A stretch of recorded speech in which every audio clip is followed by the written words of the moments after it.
Electric Fire 2 Hidden Chains, Chapter 2.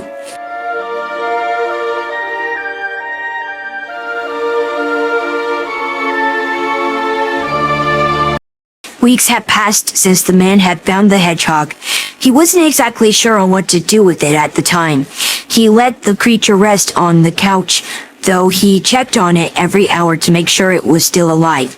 He couldn't go to anyone though, unsure on how others would react to a creature. He couldn't go to Maddie's clinic either. He set out a cup of water each day for when the Space Hawk would awake, but his hope of him ever waking was dwindling with each passing day. He wanted company bad. He'd often go to his office area of his home to make some coffee and stare at a photo of him and another man. Robotnik was the other man's name. They were partners. Without Robotnik there to hand a cup of coffee to or greet or even talk to, it was all too lonely. The man was basically Robotnik's assistant, but also a friend to the doctor. He understood him better than anyone. To the man, he was a hero. But then one day, something happened. The hedgehog had finally awoken from the long sleep. A noise was what took the man out of his daydreaming once again. He had been staring at the picture, but this time he was trying to daydream a way to get his partner back. He got up to check on the hedgehog and found him sitting up and drinking the glass of fresh water the man had set out for him. He got defensive a bit when he noticed the man. He looked him over a bit for any sort of weapon. He didn't see one, but he was still cautious as he set the glass on the table.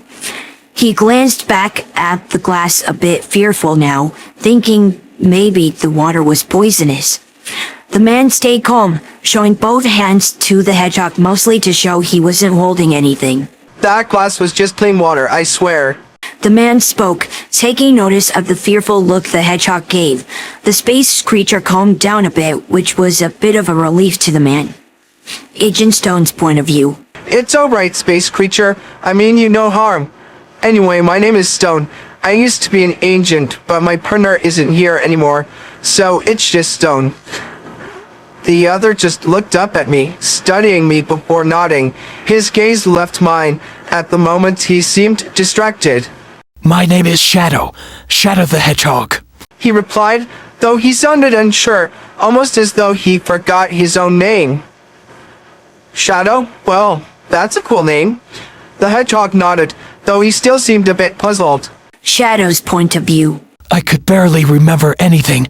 I fell out into space, but other than that, my memory of is blank. I can't recall on what had occurred before that, as in, why I had been out in space in the first place. I can't even recall anything from my past. Well, one thing came to me while me and Stone were in silence. A faint memory of me and a girl came to mind. We were running from something, but then Stone caught my attention again, breaking me from my thoughts. You okay? You seem a bit confused. He asked. Yeah, just can't seem to remember anything, aside from my name, and well, I remember being on space, falling, but I don't exactly remember why, or what I was doing before then. I didn't trust this guy much. Something made me feel a bit uneasy. I couldn't tell him about the other memory that just came back to me. Oh, okay. Well, it seems you might be suffering from amnesia. I can't exactly help you gain your memories back, since I only just met you. But I may know someone who can help you. But he isn't here and, well, he isn't exactly fond of space hedgehogs at the moment. Nor is he a fan of humans. He's more into machinery. But I think he can make an exception for you. I wasn't too sure about this man Stone was talking about, but it seemed like the best option I had. I didn't exactly remember anyone, so asking around wasn't an option. Well, where is he? Well, that, my dear Shadow, is the tricky part. Another hedgehog had sent him to another planet far from this one, full of mushrooms. The only way of getting him back is through this. Stone then held up a gold ring. The portal is the problem. It doesn't stay open for long. In order to keep it open, you'd probably would have to stop time. But I don't exactly have a device to do such a thing. No one has made one anyway. He let me take the ring. I looked it over a bit. I got reminded of something by it. I then looked to both my wrists and noticed my inhibitors weren't there. I knew I kept rings on my wrists, like this one, but this ring was much smaller compared to my inhibitor rings. I knew those rings were important, but I couldn't figure out why.